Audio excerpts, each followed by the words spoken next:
धन्यवाद।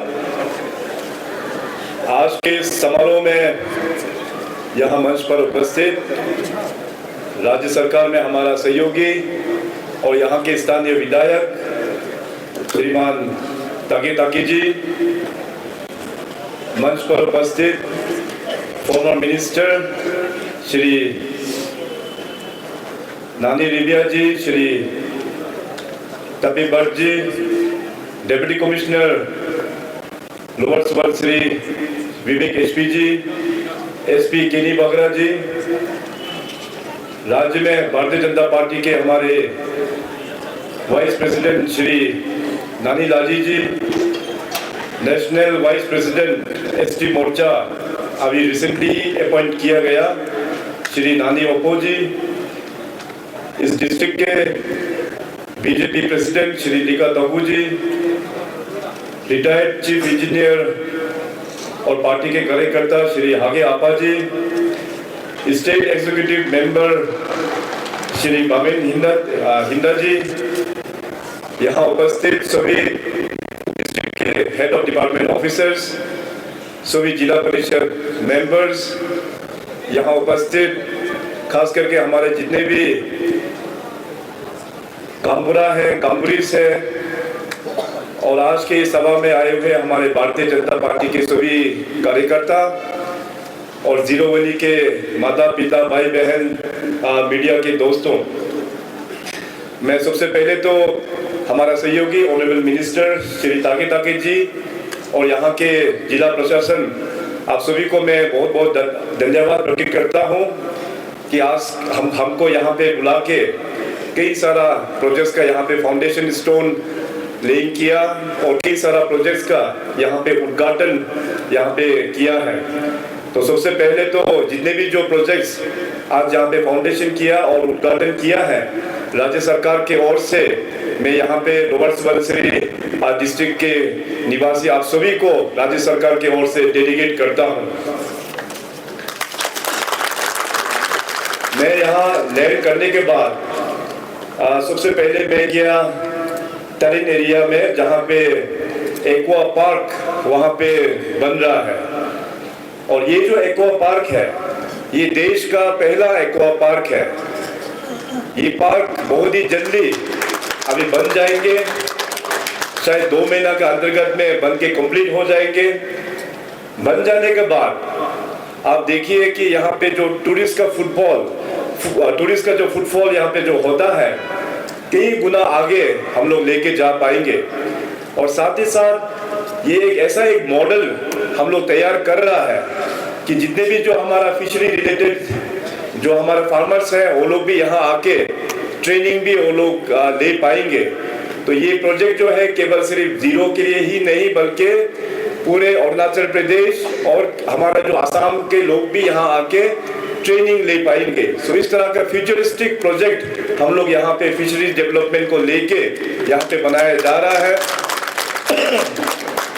इसके लिए मैं यहाँ के स्थानीय विधायक, सरकार में हमारा सहयोगी ऑनरेबल मिनिस्टर श्री तागे ताकी जी को बहुत बहुत बधाई देता हूँ कि उनके मंत्रालय के द्वारा, उनके लीडरशिप के द्वारा ये प्रोजेक्ट हम लोग अरुणाचल में सफलतापूर्वक यहाँ पे हम लोग इम्प्लीमेंट कर रहा है।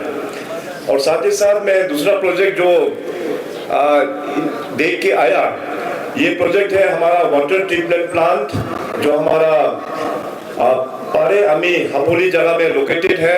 6.3 MLD का ये कैपेसिटी है और वेरी रिसेंटली अपने देश के यशस्वी प्रधानमंत्री श्री नरेंद्र मोदी जी ने ईटानगर में 9 तारीख में आके वहां से वर्चुअल मोड में इस प्रोजेक्ट को आपका जीरो के लिए डेडिकेट किया है।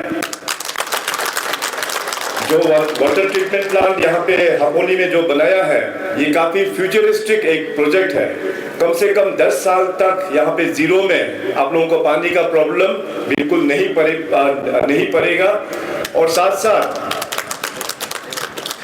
आप लोगों को ये बताते हुए बड़ा खुशी महसूस हो रहा है, रिसेंटली जो माननीय प्रधानमंत्री जी ने 2019 में जो जल जीवन मिशन प्रोग्राम लॉन्च किया था, अरुणाचल प्रदेश में हम लोग ने 100% सैचुरेशन करके नॉर्थ ईस्ट का सबसे पहला राज्य और कंट्री में नंबर 10 स्टेटस हम लोगों को मिला है।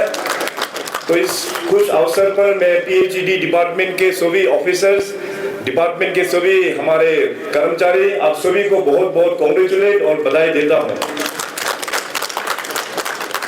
वाटर ट्रीटमेंट प्लांट के बाद में मैं थोड़ा टाइम के लिए अपना डिस्ट्रिक्ट हॉस्पिटल भी मैं DC साहब और मिनिस्टर साहब के साथ में हम लोग विजिट करके आया। डिस्ट्रिक्ट हॉस्पिटल में हम लोग ने एक नया प्रोग्राम से जोड़ा, जो थोड़ा देर पहले हमारे डिप्टी कमिश्नर विवेक साहब ने आप लोगों को यहाँ पे जो बताया। एक पायलट प्रोजेक्ट का बेसिस में जीरो और तवांग में 2 डिस्ट्रिक्ट में इसको हम लोग ने लागू किया। टेलीमेडिसिन का जो प्रोजेक्ट है, तो ये टेलीमेडिसिन आप लोग ने बहुत सुना होगा, मगर ये जो इस बार जो जीरो में हम लोग ने जो पायलट प्रोजेक्ट में जो यहाँ पे प्रोवाइड किया है, ये अपने आप में बड़ा ही एक यूनिक है। इसमें एक किट होता है, वो किट से गांव-गांव में जाके लोगों को एक्सरे और बहुत सारा ट्रीटमेंट हम लोग डायरेक्टली हम लोग कर पाएंगे। और ये जो है टेलीमेडिसिन डायरेक्टली हमारा हॉस्पिटल के साथ में या अपना राज्य के बाहर में भी जो स्पेशलिस्ट या सुपर स्पेशलिस्ट डॉक्टर्स हैं, उनके साथ में भी लाइव शेयरिंग करके हम लोग उस पेशेंट्स का साथ में उसको ट्रीटमेंट हम लोग दे पाएंगे। ये प्रोजेक्ट जो हमें पूरा भरोसा है कि अरुणाचल जैसे काफी दूर दराज एक एरिया है, उसमें लोगों को हेल्थ फैसिलिटी को अपलिफ्ट करने में जरूर इसका फायदा होगा। तो इस प्रोजेक्ट के लिए भी आप सभी को बहुत बहुत बधाई देता हूँ। अभी रिसेंटली जैसे मैंने कहा, माननीय प्रधानमंत्री जी 9 तारीख को ईटानगर में आके बहुत सारा प्रोजेक्ट्स का उद्घाटन भी किया और कई सारा प्रोजेक्ट्स का फाउंडेशन स्टोन भी ले किया।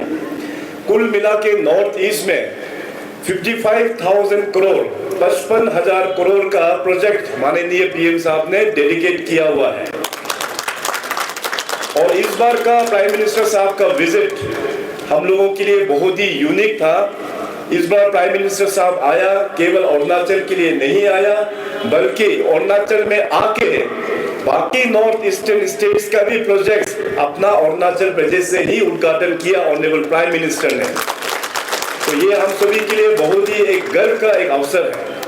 55,000 करोड़, उसमें से अरुणाचल प्रदेश के लिए 41,000 करोड़ ये प्रोजेक्ट अरुणाचल के लिए है। आज हम लोगों के बीच में हमारे सीनियर जो वाइस प्रेसिडेंट नानी लाजी साहब ने अपना स्पीच में बताया, जैसे हमारा तागी साहब ने भी जो मेंशन किया, माननीय प्रधानमंत्री जी के लीडरशिप पर क्या क्या बड़े बड़े जो काम इस राज्य में हुआ, इस देश में हुआ है, हम सब लोग जानते हैं। माननीय प्राइम मिनिस्टर साहब 2014 के बाद जो जर्नी रहा इस देश का, वो जर्नी जो है हिस्टोरिक है, हिस्टोरिक। हम सब लोग ने विटनेस किया, आंखों के सामने हम लोग ने डेवलपमेंट को देखा। पहले का अरुणाचल प्रदेश का पहचान और नॉर्थ ईस्ट का जो पहचान था देश भर में, ये था कि जो बड़े शहरों में जो लोग बसते हैं, चाहे दिल्ली हो, मुंबई हो, वो लोग सोचते हैं कि हमारा नॉर्थ ईस्ट पूरा करप्टेड है, हमारा नॉर्थ ईस्ट अंडर डेवलपमेंट के नाम से जानते हैं। नॉर्थ ईस्ट का पहचान, पुराना नॉर्थ ईस्ट का पहचान ये था इंसर्जेंसी से। मगर प्राइम मिनिस्टर साहब ने आज पूरा इसको बदल दिया है। प्राइम मिनिस्टर साहब प्रधानमंत्री बनने से पहले या गुजरात के मुख्यमंत्री बनने से पहले भारतीय जनता पार्टी का एक साधारण कार्यकर्ता के रूप में वो एक चप्पल पहन के, एक झोला लटका के नॉर्थ ईस्ट का हर एक राज्य वो बस में बैठ के वो देख चुका है। इसलिए 2014 में सबसे पहले नरेंद्र मोदी साहब ने कहा, ये देश तो भी डेवलप होगा जब हमारा नॉर्थ ईस्ट डेवलप होगा। और साथ ही साथ उन्होंने उनके जितने भी जो यूनियन कैबिनेट मिनिस्टर्स हैं, उनको ये डायरेक्शंस दिया कि हर एक 15 दिन के अंतर्गत कोई ना कोई यूनियन मिनिस्टर्स नॉर्थ ईस्ट जाके विजिट करेंगे, अपने डिपार्टमेंट का जो इशू है उसको राज्य सरकार का साथ में बैठकर चर्चा करके उसको सॉल्यूशन देके वापस दिल्ली आना है। तो 2014 से लेके अभी तक नॉर्थ ईस्ट में जो यूनियन मिनिस्टर्स का विजिट हुआ, उसका आंकड़ा है more then 500 times union ministers का विजिट हुआ है नॉर्थ ईस्ट में। और प्रधानमंत्री जी खुद नॉर्थ ईस्ट में more than 50 times north east में वो टूरिंग कर चुका है। आप लोग कल्पना कीजिए, इमेजिन कीजिए कि 1947 में हमारा देश आजाद हुआ, आजादी के बाद से कई सारा प्रधानमंत्री बने, उन सब प्रधानमंत्रियों का अगर नॉर्थ ईस्ट का विजिट का आंकड़ा टोटल देखे तो हमारा प्रधानमंत्री नरेंद्र मोदी जी का लीडरशिप में उन्होंने जो नॉर्थ ईस्ट का टूर किया, कोई भी प्रधानमंत्री यानी कि सभी प्रधानमंत्री का जोड़ के भी हम लोग तुलना करने से, कंपेयर करने से भी उनका आंकड़ा जो है कई गुना ज्यादा है।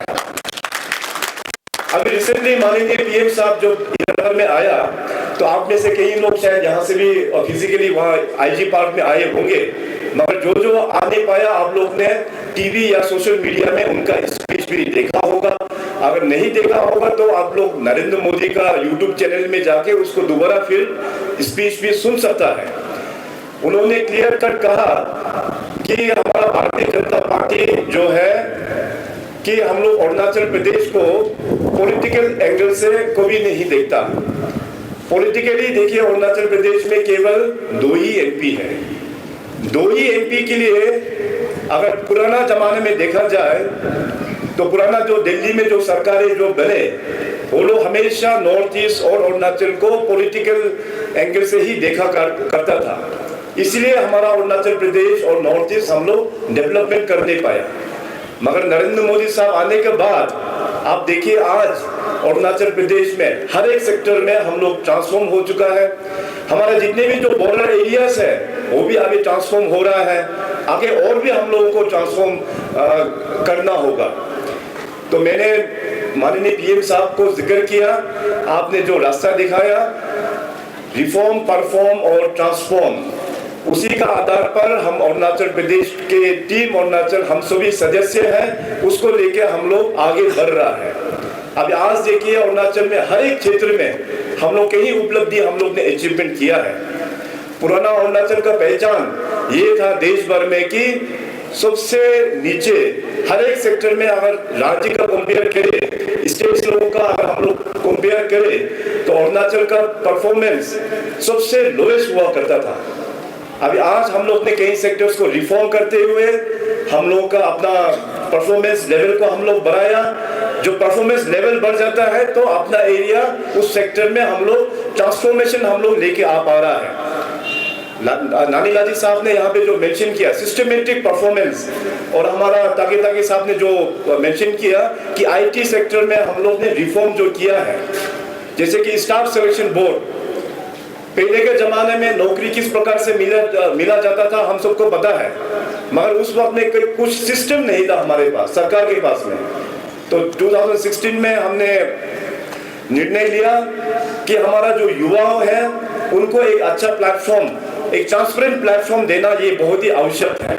इसलिए स्टाफ सिलेक्शन बोर्ड का हमने गठन करवाया। अभी आज देखिए, स्टाफ सिलेक्शन बोर्ड जो है ये ISO सर्टिफाइड एक ऑर्गेनाइजेशन बन चुका है। आज हमारे युवाओं लोग जिसका पास टैलेंट है वो ऑन मेरिट बेसिस इस एग्जामिनेशन का थ्रू से उनको अपना जॉब मिल रहा है।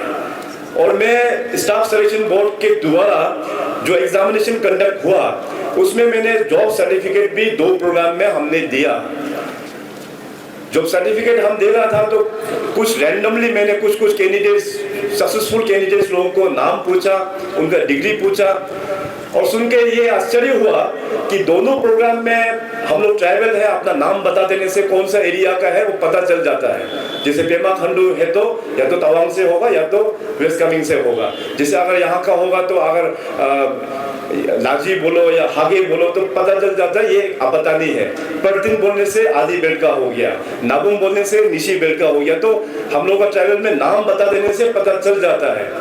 तो मैं तो आश्चर्य हुआ, जिनको भी नाम पूछो उस नाम से पूरा डायरेक्टली आपका आपतानी का कनेक्शन हो जाता है।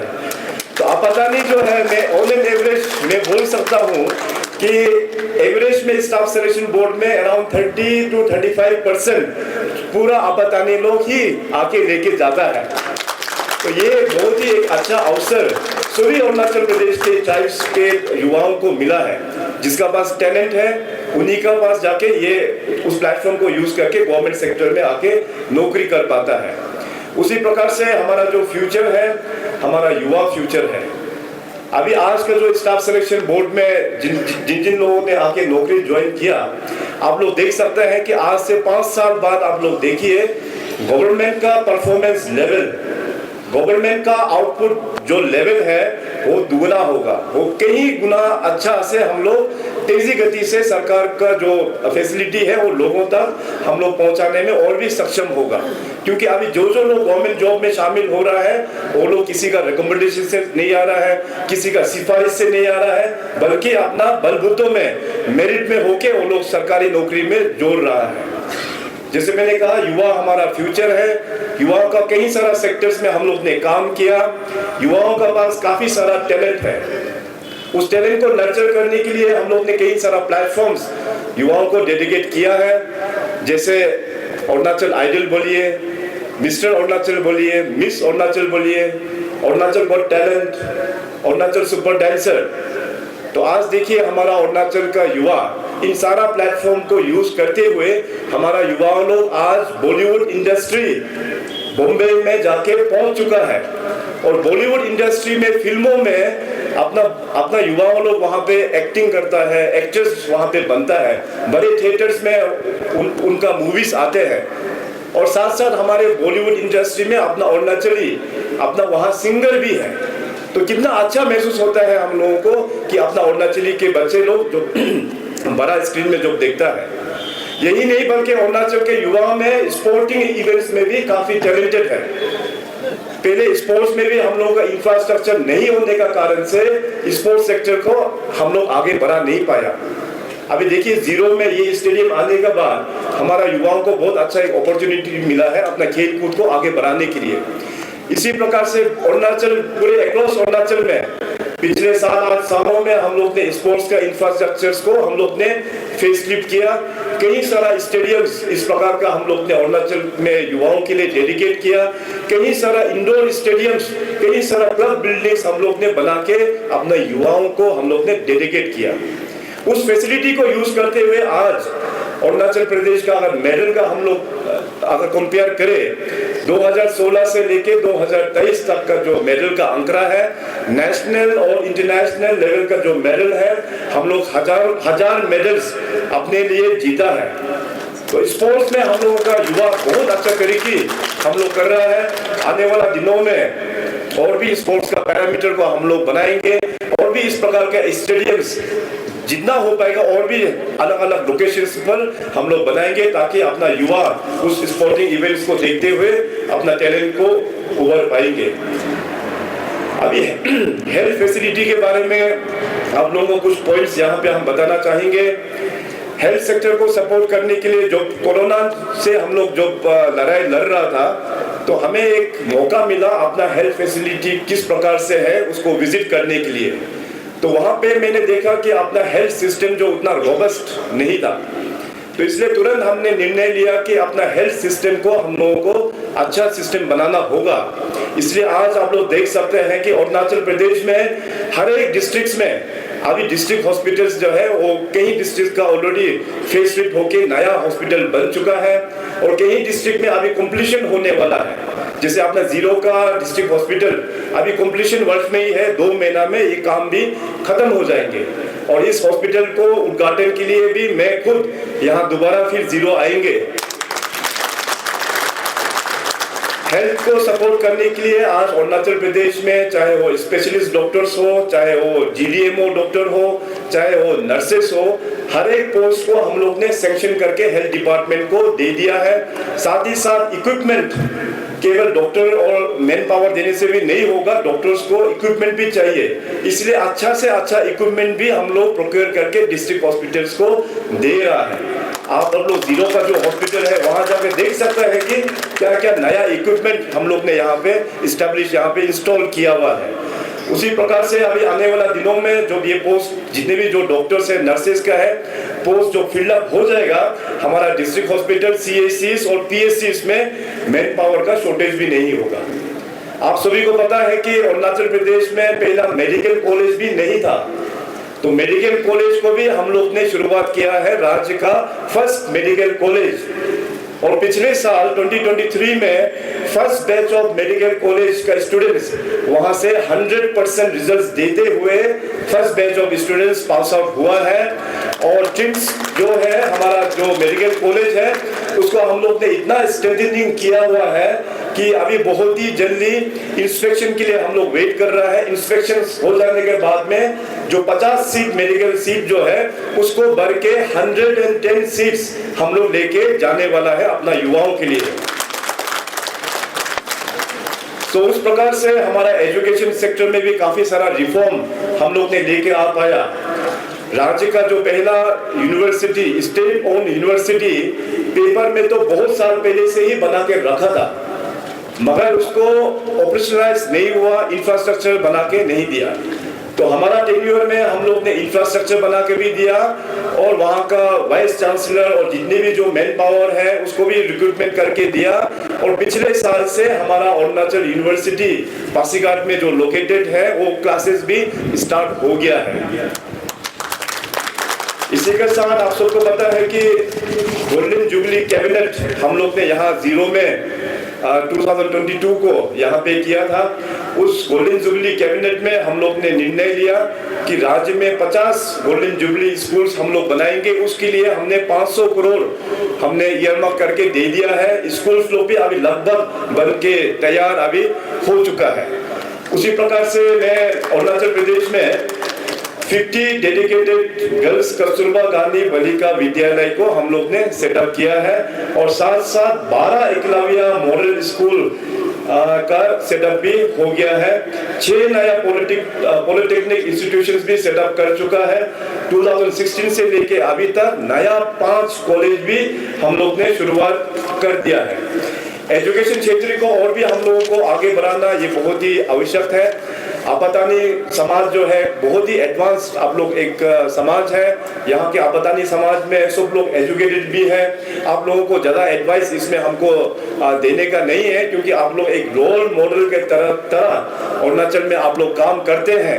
अरुणाचल में जो बाकी के जो ट्राइब्स हैं वो हम लोग आपतानी से सीख के अपने जगह में उसको हम लोग एग्जाम्पल के तौर पे लेके जाता है। सो एजुकेशन में हम लोगों के लिए अभी एक नया चैलेंज एक ये है कि देश भर में अभी सबसे बड़ा रिफॉर्म माननीय पीएम साहब ने जो लेके आया है, नेशनल एजुकेशन पॉलिसी 2020। इस नया एजुकेशन पॉलिसी को बाय 2030 हम लोगों को रोल आउट करना है। ये बहुत ही एक चैलेंजिंग एक टास्क है। अभी जैसे इलेक्शन खत्म होने के बाद सबसे पहला टारगेट होगा कि नेशनल एजुकेशन पॉलिसी को हर एक स्कूल में किस प्रकार से रोल आउट करना है। उसके लिए मैं मीटिंग डिस्ट्रिक्ट वाइज में मीटिंग लूंगा, स्कूल वाइज हमें मीटिंग लेके उसको हम लोग एक रोड मैप बनाना बहुत ही आवश्यक है। स्कूल्स को हम लोग और भी मजबूत करते हुए हम लोग क्वालिटी एजुकेशन में हम लोग ध्यान देना ये बहुत ही जरूरी है, क्योंकि आज बच्चे स्कूल में पढ़ रहे हैं वही हमारा समाज का फ्यूचर है, वही बच्चा इस राज्य का फ्यूचर और देश का फ्यूचर है। तो उनको क्वालिटी एजुकेशन देना ये सरकार और हम सब समाज का, हम सब लोगों का ड्यूटी बनता है। सो इन कमिंग डेज हम सब का टारगेट ये होना चाहिए कि हम सब का बच्चे अपने स्कूल में जहाँ जहाँ गवर्नमेंट स्कूल में पढ़ रहे हैं उन लोगों को अच्छा क्वालिटी एजुकेशन देके ताकि भविष्य में वो देश सेवा करने में वो सक्षम बने। इस प्रकार से अभी इकोनॉमिक सेक्टर में कई सारा डेवलपमेंट हम लोग ने कर पाया है। पहले जो बजट हुआ करता था 2016 में मैंने बजट देखा तो राज्य का बजट था 12,500 करोड़। उस 12,500 करोड़ को अभी 2023 में डबल से भी ज्यादा करते हुए अभी लेके पहुंचा है 30,000 करोड़। 30,000 करोड़ हम लोग ने बजट को लेके आ पाया है।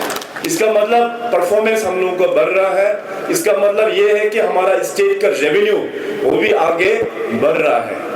मैंने 2016 को जब मैं मुख्यमंत्री बना मैंने केवल यही कहा कि हम सबको एक टीम अरुणाचल का हिसाब से हमको काम करना होगा, क्योंकि अरुणाचल प्रदेश जो है बड़ा एक यूनिक स्टेट है। यहाँ पे 26 जनजाति ट्राइब्स 26 ट्राइब्स यहाँ पे बसे हुए हैं और साथ साथ यहाँ का जो ज्योग्राफिकल जो एरिया है बहुत ही वास्ट है, काफी बड़ा एक ज्योग्राफिकल एरिया है, बहुत ही चैलेंजिंग एक राज्य है। इस राज्य को डेवलपमेंट के लिए अगर केवल मुख्यमंत्री को ही छोड़ देने से, मैंने कहा मैं तो इस प्रदेश को 1 इंच भी आगे लेके जा नहीं पाएगा। हमको चाहिए टीम वर्क। मैं हूं हमेशा टीम वर्क में काम करने वाला व्यक्ति। इसलिए आज अरुणाचल प्रदेश में जो भी सेक्टर में जो हम लोग ने ट्रांसफॉर्मेशन अचीवमेंट जो कर पाया है, ये हम सभी का एक योगदान है। इस ट्रांसफॉर्मेशन के लिए हमारा सरकारी कर्मचारी, हमारा सीबीओस, हमारा यूथ लीडर्स, हमारा महिला, सभी लोगों का जो योगदान है, आज इस मंच से मैं उन सभी लोगों को इस अचीवमेंट के लिए आप सभी को मैं क्रेडिट में देता हूँ। अरुणाचल प्रदेश का जो इकोनॉमी है, अभी आने वाला दिनों में हम लोग ने ऑलरेडी फोकस किया है कि हमारा जो विलेज इकोनॉमी को हम लोग बढ़ाना होगा। और ट्राइबल में हम सबको पता है कि जो महिलाओं लोग अपना ट्राइबल समाज में वो लोग बहुत अच्छे काम करते हैं। तो इसलिए 2016 से मैंने सेल्फ हेल्प ग्रुप का मूवमेंट हमने शुरुआत किया। अरुणाचल प्रदेश में अभी तक 9300 प्लस सेल्फ हेल्प ग्रुप का स्थापना इस्टेब्लिश हो चुका है और उसमें 85,000 से भी अधिक वुमेन्स लोग सेल्फ हेल्प ग्रुप के माध्यम से जोड़ चुके हैं। भारत सरकार का स्कीम्स, राज्य सरकार का स्कीम्स, उसको आगे बढ़ाते हुए और साथ साथ बैंकिंग नेटवर्क के साथ में जोड़ के हम लोग अपना सेल्फ हेल्प ग्रुप के माध्यम से विलेज इकोनॉमी को हम लोग बढ़ावा दे रहे हैं। माननीय प्रधानमंत्री जी के द्वारा हमारा जो नॉर्दर्न बेल्ट का जो जितने भी जो गांव है, पहले जो लास्ट गांव बोला जाता था, अभी उस गांव को फर्स्ट विलेज, प्रथम विलेज के नाम से जाना जाता है। उन सभी गांवों को डेवलपमेंट करने के लिए वाइब्रेंट विलेज प्रोग्राम का स्टार्टिंग हो चुका है। रिसेंटली जहां जहां बॉर्डर एरियाज में रोड नहीं था, जिन गांवों में रोड नहीं था, उन सभी गांव का रोड भी अभी सैंक्शन हो गया है। More than 1000 kilometres road has been sanctioned under vibrant village programme. और वहां पे जो आर्मी, आईटीबीपी जो लोग तैनात है, हमारा जिला प्रशासन के साथ में मिलकर आर्मी, आईटीबीपी और एसएसबी नॉर्दर्न बेल्ट के जितने भी जो गांव है उसको हैंड होल्ड करके उसको अभी डेवलपमेंट के डिस्ट्रिक्ट में हम लोग लेके जा रहा है। कम्युनिकेशन सेक्टर में आप सबको पता है कि पहले यहाँ से जीरो से ईटानगर आने में 4-5 घंटा, यहाँ से 5-6 घंटा यहाँ से लग जाता था। अभी आज देखिए यहाँ से 2 घंटा में आराम से आप लोग ईटानगर पहुँच जाते हैं। ट्रांस अरुणाचल हाईवे, ये ट्रांस अरुणाचल हाईवे जो है इतना मेस्ड अप करके रखा था, आप सबको पता है। पहले ये रोड का वहाँ से पुटिन से लेके जो रोड का शुरुआत होता है, क्या हालत में था पहले वो, छोटा रास्ता था, गड्ढा काफी गड्ढा था, इतना दूर हुआ करता था, इतना कीचड़ हुआ करता था। अब आज देखिए कितना अच्छा रोड हम लोग ने डेडिकेट किया हुआ है। पुटिन से लेके पूरा पंगिन तक, तवांग से लेके पूरा लोंगडिंग तक ट्रांस अरुणाचल हाईवे जो है वो हम लोग ने कंप्लीट कर दिया है। यही नहीं बल्कि आप सब लोग ने देखा होगा कि अरुणाचल के लिए अभी भारत सरकार के साथ में मिलकर हम लोग ने एक नया रोड प्रोजेक्ट हम लोग ने अप्रूव करा के सैंक्शन कराया है। ये है अपना फ्रंटियर हाईवे और इंटर कनेक्टिविटी। कुल मिला के 2500 किलोमीटर का हाईवे अरुणाचल के लिए सैंक्शन हो गया है। कॉस्ट जो है 40,000 करोड़, 40,000 करोड़ का ये प्रोजेक्ट है। तो ये प्रोजेक्ट जो है अभी टेंडर होना अभी शुरुआत हो चुका है। 5 साल में ये प्रोजेक्ट बन जाने के बाद में आप लोग देखिए कि अरुणाचल प्रदेश और भी बहुत आगे ट्रांसफॉर्म हो जाएगा। रेलवेज हम लोग ने पहुंचा दिया, एयरवेज आप लोग सब जानते हैं, और लाजी साहब ने भी जो यहाँ पे मेंशन किया, राज्य का जो पहला ग्रीनफील्ड एयरपोर्ट दोनीपोलो एयरपोर्ट होलोंगी में हम लोग ने शुरुआत किया। जितने भी जो एडवांस लैंडिंग ग्राउंड है उसको हम लोग ने रीबिल्ड करके फिर डेडिकेट किया। उसका ALG एक यहाँ पे 0 में भी है चुका, में बहुत जल्दी एयर सर्विस शुरू हो जाएगा। विजयनगर में भी एयर सर्विस शुरू हो जाएगा। इस प्रकार से जितने भी जो एडवांस लैंडिंग ग्राउंड है, 8 एडवांस लैंडिंग ग्राउंड को हम लोग ने रीबिल्ड करके उसको हम लोग ने पब्लिक के लिए और आर्मी यूज के लिए हम लोग ने डेडिकेट किया हुआ है। आज का जमाना जो है ये हमारा एक डिजिटल का जमाना है। तो डिजिटल नेटवर्क को आगे बढ़ाने के लिए नेटवर्क आप देखिए कि पहले जीरो में नेटवर्क का क्या हालत हुआ करता था, अभी आज देखिए हमारा जीरो में कितना अच्छा network, 4G network, 5G network यहाँ पे जीरो में चल रहा है। पूरे अरुणाचल प्रदेश में जिन जिन एरिया में, जिन जिन गांव में जहां जहां नेटवर्क नहीं है, वहां में भी नेटवर्क का काम जो है पहले से शुरू हो गया। अभी बहुत ही जल्दी उसको भी हम लोग सैचुरेशन में लेके जाएंगे। उस प्रकार से अभी देखिए हमारा जो एग्रीकल्चर एंड एलाइड, जिसका मंत्री हमारा ताके साहब है, एग्रीकल्चर एंड एलाइड पहले काफी नेग्लेक्टेड एक डिपार्टमेंट था। 2016 के बाद आप लोग देखेंगे कि एग्रीकल्चर एलाइड में हम लोग ने बहुत सारा स्कीम्स को हम लोग ने शुरुआत किया। माननीय प्रधानमंत्री जी ने देश को एक संकल्प दिया, देश को एक रास्ता दिखाया कि हम सबको आत्मनिर्भर बनना है। उसी प्रकार से अरुणाचल प्रदेश में भी हम लोग ने कई सारा आत्मनिर्भर कार्यक्रम हम लोग ने शुरुआत किया। एग्रीकल्चर और एलाइड डिपार्टमेंट में कई सारा आत्मनिर्भर प्रोजेक्ट्स हम लोग ने शुरुआत किया, जैसे आत्मनिर्भर कृषि योजना, आत्मनिर्भर बागवानी योजना, आत्मनिर्भर प्लांटेशन योजना, मत्स्य पालन योजना, चीफ मिनिस्टर्स वाइड रेवोल्यूशन। इस प्रकार से कई सारा हम लोग ने पैरामीटर्स हम लोग ने आत्मनिर्भर के अंतर्गत में हमारा किसानों लोगों के लिए हम लोग ने लॉन्च किया हुआ है। और आज यहाँ पे देख सकते हैं कि जो अचीवमेंट एग्रीकल्चर और हॉर्टिकल्चर का भी यहाँ पे डिस्प्ले किया हुआ है। आने वाला दिनों में जितने भी जो आत्मनिर्भर स्कीम्स है और साथ साथ युवाओं को बिजनेस के तौर पे जो आगे बढ़ाने के लिए दीनदयाल उपाध्याय स्वावलंबन योजना, मुख्यमंत्री पर्यटन विकास योजना, इन सभी का जो पैरामीटर को हम और भी बढ़ाएंगे ताकि ज्यादा से ज्यादा किसानों को, ज्यादा से ज्यादा युवाओं को इन सभी का फैसिलिटी मिले। इसका इलेक्शंस के बाद में हम लोग पैरामीटर और भी हम लोग बढ़ाएंगे। अभी माननीय पीएम साहब ने अरुणाचल में कई सारा प्रोजेक्ट्स का उन्होंने उद्घाटन किया, जिसमें से दो बड़ा प्रोजेक्ट, एक का फाउंडेशन लेइंग किया और दूसरा का उद्घाटन किया। देश का सबसे ऊंचा लोकेटेड टनल 13,000 फीट में सेला टनल, वहां में दो टनल है वहां पे, तो वहां पे देश का सबसे बड़ा टनल है, ये देश का सबसे हाईएस्ट लोकेटेड टनल, उसका माननीय पीएम साहब ने अरुणाचल के वासियों को डेडिकेट किया। और दूसरा जो प्रोजेक्ट है, देश का सबसे बड़ा hydro electric project 2880 megawatt Dibang multipurpose hydro electric project, उसका उन्होंने फाउंडेशन स्टोन ले किया हुआ है। जो ये सारा प्रोजेक्ट, और रिसेंटली हमने गवर्नमेंट ऑफ इंडिया के साथ में 4 PSUs के साथ में एग्रीमेंट किया, NHPC, NIPCO, SJVN और NTPC, इन सारा PSUs के साथ में MOU करके अरुणाचल प्रदेश में करीबन 12,700 मेगावाट का नया प्रोजेक्ट अभी बनना शुरू होगा। और ये सब प्रोजेक्ट जब एक बार बन जाएंगे, अरुणाचल प्रदेश में इनकम जो है एक साल में 10,000 करोड़ 10,000 करोड़ पर ईयर का इनकम जनरेशन होगा। यही नहीं बल्कि लोकल एरिया में भी काफी सारा फंड मिलेंगे, एम्प्लॉयमेंट, डायरेक्ट एम्प्लॉयमेंट मिलेंगे, इनडायरेक्ट एम्प्लॉयमेंट मिलेंगे। तो अरुणाचल प्रदेश का हाइड्रो पावर का जो सेक्टर है उसको हम लोग बहुत ही एक प्लान वे में उसको हम लोग नर्चर कर रहा है। अगर अरुणाचल प्रदेश को आत्मनिर्भर बनना है तो हम लोगों को हाइड्रो पावर में हम लोगों को और भी ध्यान देना ये बहुत ही आवश्यक है। सो इस प्रकार से कई सारा सेक्टर्स में हम लोग ने काफी रिफॉर्म किया हुआ है। इन सारा सेक्टर का तो पूरा शाम हो जाएगा और आप लोग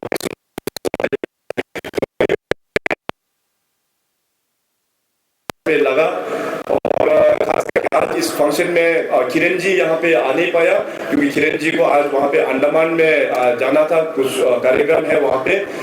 मगर एक चीज मैं आप लोगों को बताना चाहेंगे कि देखिए माननीय पीएम साहब ने, प्राइम मिनिस्टर साहब ने और भारतीय जनता पार्टी ने अरुणाचल के लिए बहुत सारा काम किया हुआ है। तो अभी हम लोगों का वक्त आ गया है कि माननीय पीएम साहब को हम लोगों को धन्यवाद देने के लिए। अभी हम लोग डायरेक्टली पीएम साहब को वोट तो कर नहीं पाएगा, मगर पीएम साहब और बीजेपी का जो 2 उम्मीदवार है, ईस्टर्न पार्लियामेंट्री कॉन्स्टिट्यूंसी के एमपी कैंडिडेट और अपना वेस्टर्न पार्लियामेंट्री कॉन्स्टिट्यूंसी के एमपी कैंडिडेट, और वेस्टर्न पार्लियामेंट्री कॉन्स्टिट्यूंसी का आप सबको पता है अभी का हमारा sitting union cabinet minister Shri Kiren Rijiju ji, उनको पार्टी ने तय किया कि इस बार भी उनको यहाँ से उम्मीदवार बनाने का। तो इसलिए आप सबसे गुजारिश है आप सबसे गुजारिश है कि माननीय नरेंद्र मोदी जी को धन्यवाद देते हुए आप लोग किरण जी को यहाँ से एब्सोल्यूट मेजॉरिटी का साथ में दोबारा एक बार फिर 2024 में उसको दिल्ली भेजना है एज मेंबर ऑफ पार्लियामेंट। और साथ ही साथ ताकि जी के लीडरशिप में यहाँ पे पिछले 10 सालों में काफ़ी सारा अचीवमेंट हुआ भारतीय जनता पार्टी के लीडरशिप पर। तो आने वाला दिनों में अभी टिकट किसको मिलेगा हम ये बता नहीं पाएंगे, मगर जैसे ताकि साहब ने भी यहाँ पे अपने बातों को रखा, नानी लाजी साहब ने भी अपने जो बातों को रखा, तो आप सभी से मैं निवेदन करेंगे कि आज यहाँ पे अपना लोअर सुबनसिरी में तो कोई दूसरा पॉलिटिकल पार्टी का एक्सिस्टेंस तो नहीं है, जितने भी है अपना भारतीय जनता पार्टी में ही हम लोग ने यहाँ पे सब लोग का यहाँ पे ज्वाइनिंग ऑलरेडी हो चुका है। तो आज हम लोग के बीच में फॉर्मर मेंबर अपना नानी रिबिया जी यहाँ पे ज्वाइनिंग हो चुका है पार्टी में, तो उनका भी मैं इस पार्टी में स्वागत करता हूँ। और साथ ही साथ आप सभी से ये निवेदन करेंगे कि पार्टी जिसको भी उम्मीदवार के नाम पे भेजेंगे आप लोग उसको एकदम जिता के आप लोग जरूर भेजना है, क्योंकि देखिए जीरो में जो ट्रांसफॉर्मेशन हुआ है वो पिछले 5 साल में देखा देखी हुआ है, आंखों के सामने हम लोग ने चेंजेस को देखा है। यहाँ पे अगर आप लोग चाहेंगे कि इस तरह का प्रगति, इस तरह का डेवलपमेंट जीरो को और भी आगे लेके जाना है, तो आप लोग यहाँ से बीजेपी उम्मीदवार को थम्पिंग मेजॉरिटी के साथ में जरूर भेजना। और यहाँ पे बीजेपी के जितने भी जो कार्यकर्ता है, आप सभी को पता है कि मैं मॉनिटरिंग भी अच्छी प्रकार से करता हूँ और पार्टी और संगठन के साथ में मैं जुड़ा हूँ। मैं अपने एरिया में जो बूथ है उस बूथ का मैं पन्ना प्रमुख भी हूँ, एक पेज इंचार्ज हूँ मैं, इसलिए हिसाब किताब में बड़ा क्लियर हूँ मैं। 2024 इलेक्शंस का बाद में मैं एक बूथ चेक करेंगे कि हमारा बीजेपी का सांसद को कितना वोट गिरा, हमारा बीजेपी का उम्मीदवार को कितना वोट गिरा। बहुत ही अकाउंटेबल हूँ मैं।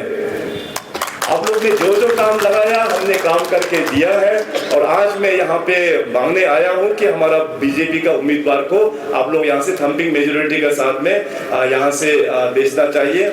और एक चीज़ में क्लैरिफिकेशन आप लोगों को देना चाहेंगे, नानी लाजी साहब ने भी जो मेंशन किया कि यहाँ पे जो डिलिमिटेशन का मैटर जो है थोड़ा सा मिसअंडरस्टैंडिंग यहाँ पे बीच में हुआ था, मगर अभी मिसअंडरस्टैंडिंग नहीं है, मगर तो भी मैं आप सभी को क्लैरिफाई करना चाहता हूँ। डिलिमिटेशन जो है पहले 2007-8 में ही करना चाहिए था, मगर वहाँ पे कर नहीं पाया। उस वक्त देश में 5-6 स्टेट्स ने उसमें कर नहीं पाया। तो रिसेंटली जो डिलिमिटेशन का जो भारत सरकार से जो वहाँ से खत आया, तो हमने ऑल पॉलिटिकल पार्टीज के मीटिंग वहाँ ईटानगर में रखा और उस विषय को हमने चर्चा किया। तो सभी का कहना ये था कि अगर डिलिमिटेशन होके अरुणाचल का सीट बनने से हम लोगों को करना चाहिए, अगर सीट वैसे का वैसे 60 का 60 रखने से अभी का टाइम में डिलिमिटेशन करना ये बड़ा एक समस्या है, लॉ एंड ऑर्डर का इशू बन जाएगा। ये सभी पॉलिटिकल पार्टीज का रिकमेंडेशन था। उस रिकमेंडेशन को देखते हुए हम लोग ने स्टेट से पास करके केंद्र सरकार का वहां पे भेजा। इसमें देखिए, क्योंकि सीट बढ़ने से तो हम लोगों को डिलिमिटेशन हम लोग को करना चाहिए, मगर सीट ही नहीं बढ़ रहा है तो हम लोग डिलिमिटेशन का एक्सरसाइज करके अननेसेसरी सभी का यहाँ पे ह्यू एंड क्राई हम लोग को क्यों करना है बोल के, ये डिसीजन मेरा डिसीजन भी नहीं था, ये डिसीजन ऑल पॉलिटिकल पार्टीज का ये डिसीजन था। तो इसलिए उस चीज को लेते हुए आप लोग किरण जी का साथ में मिसअंडरस्टैंड नहीं करना है। किरण जी का इसमें कुछ भी रोल इसमें नहीं था। डिलिमिटेशन प्रोसेस अभी आने वाला 2 सालों में किया जाएगा। 2026 में पूरे देश का डिलिमिटेशन का एक्सरसाइज किया जाएगा, अरुणाचल प्रदेश में भी पूरा एक्सरसाइज किया जाएगा। और आप लोगों को मैं बताता हूँ, जो असेंबली सेक्रेटरीट, जो नया असेंबली बिल्डिंग हम लोग ने जो बना के जो वहाँ से अभी जो कार्य चल रहा है, उस असेंबली बिल्डिंग में आप लोग विजिटर्स गैलरी से देखना कि वहाँ पे कितना कुर्सी हमने रखा हुआ है।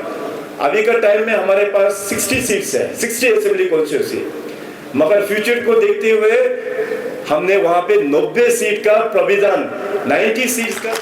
और साथ ही साथ आप सभी को भी बधाई भी देना चाहेगा, और किसी ने आज यहाँ पे मेंशन भी नहीं किया, अभी हमारा की पैनियर डिस्ट्रिक्ट बन चुका है। उसका दूसरा मीनिंग क्या होता है? दूसरा मीनिंग होता है कि लोअर सुबनसिरी डिस्ट्रिक्ट ये आप लोगों का इंडिपेंडेंट डिस्ट्रिक्ट आप लोगों के लिए अभी हो गया है।